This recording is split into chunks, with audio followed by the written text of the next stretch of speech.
첫 시간 주님께 안녕하세요. 대강교회 오훈 목사입니다. 11월 2일 목요일입니다. 하나님 우리에게 주시는 말씀은 나훔 2장 1절에서 13절까지 말씀입니다.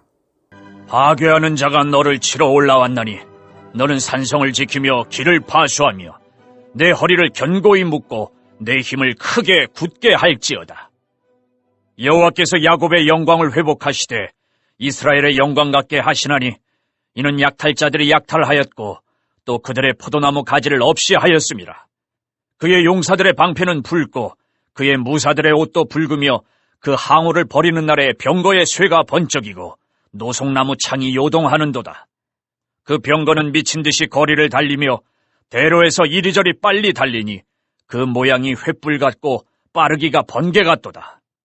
그가 그의 존귀한 자들을 생각해내니 그들이 엎드러질 듯이 달려서 급히 성에 이르러 막을 것을 준비하도다.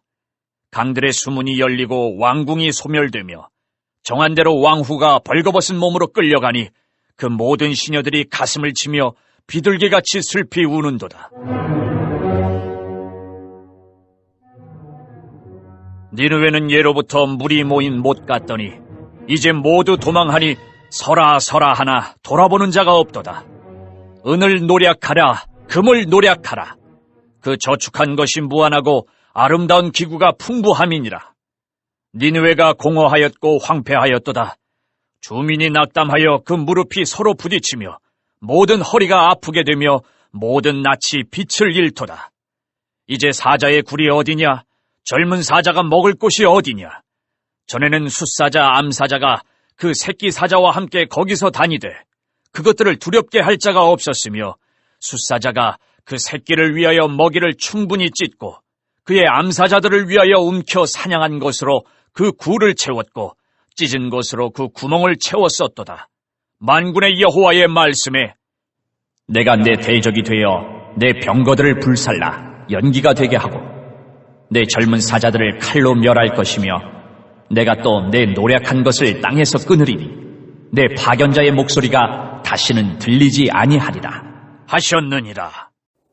아멘.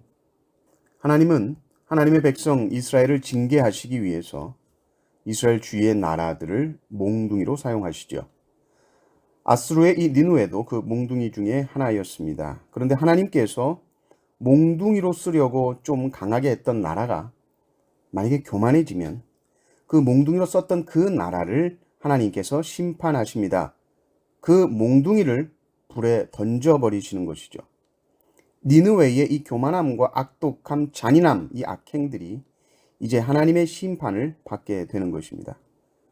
나훔은 주전 612년에 일어날 이 니느웨의 멸망을 나훔은 마치 이미 일어난 것처럼 예언하고 있습니다. 1절을 보면 니느웨야 파괴하는 자가 왔으니까 빨리 방어해라 이렇게 말하지만 막아봤자 지금 소용없다는 조롱의 말입니다. 니느웨는 반드시 멸할 것이요 이스라엘 하나님의 백성들은 반드시 그 영광을 회복하게 될 것이다.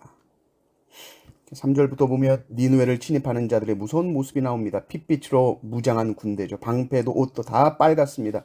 병거들도 금속으로 치장해서 번쩍번쩍하는 모습이 나오고 이 노송나무 창이 요동을 한다 하는 말은 싸울 준비가 되면 이렇게 창을 흔들던 관습을 보여주는 것입니다. 그러니까 창이 요동하고 있는 모습은 곧 돌진할 것을 보여주고 있는 모습이죠. 4절도 보면 미친 듯이 빠르게 달립니다. 횃불 같고 번개같이 달립니다. 그러니까 니느웨는 허둥지둥 되는 것이죠. 엎드러질 듯이 달려서 겨우 성에 이르러서 방어 준비를 하는데 그래가지고 제대로 준비할 수가 없는 것입니다. 6절에 보면 니느웨가 함락이 되죠. 7절에 보면 포로로 끌려갑니다. 심지어 아주 수치스러운 모습으로 왕후가 끌려가고 있습니다. 8절을 보십시오. 군인들은 다 도망갑니다. 9절 보십시오. 성은 약탈을 당하고 있습니다. 10절을 보십시오. 완전히 도시가 황폐화됐고 거민들은 두려움에 벌벌 떨고 있습니다. 무릎이 서로 부딪힌다 하죠. 모든 허리가 아프게 된다. 모든 낯이 빛을 잃도다. 근데 여러분, 그 무엇보다 가장 두려운 것은 무엇인가 했을 때 바로 13절에 나오는 겁니다. 만군의 여호와의 말씀에 내가 네 대적이 되어 네 병거들을 불살라 이러면서 쭉 나옵니다. 하나님께서 내가 너의 대적이 됐다 그러면 끝입니다. 하나님과 싸워 이길 자가 누굽니까? 절대로 하나님과 적의 관계가 되면 안 됩니다. 그런데 죄가 바로 그렇게 만드는 것이죠. 그 죄 때문에 내가 네 대적이 되어 이렇게 되는 겁니다. 로마서 8장 31절과는 완전히 반대말이죠. 만일 하나님이 우리를 위하시면 누가 우리를 대적하리요? 하나님이 우리 편이 되시면 누가 우리를 당하겠는가? 그 무엇도 우리를 이길 수 없는 성령 안에서 누리는 이 성도의 놀라운 은혜의 상태. 하나님이 우리를 위하시면 누가 우리를 대적하리요? 이게 성도의 상태죠. 하나님께서는 니느웨 백성들에게 회개의 기회를 여러 번 주십니다. 그들은 요나의 심판의 메시지를 들었고 회개했죠. 그러나 이 회개라는 것은 단회성으로 끝나면 안 됩니다. 항상 계속되어야 하는 것이 회개요. 주님 앞에 설 때까지 해야 하는 것이 회개입니다. 내가 그때 눈물을 흘렸었지. 내가 그때 회개했었지. 이것은 하나님의 백성의 삶의 자세가 아닙니다. 회개는 계속되어야 합니다. 성도의 삶은 죄를 안 짓는 삶이 아니라 항상 회개하는 삶인 줄을 믿습니다. 하루도 하나님의 은혜 없이 살 수 없는 존재임을 고백하며 회개하는 삶입니다. 그리고 우리는 그 은혜 속에 들어가서 죄에서 돌이키는 회개를 하게 되고 우리는 성령 안에서 그 은혜를 누리게 되는 겁니다.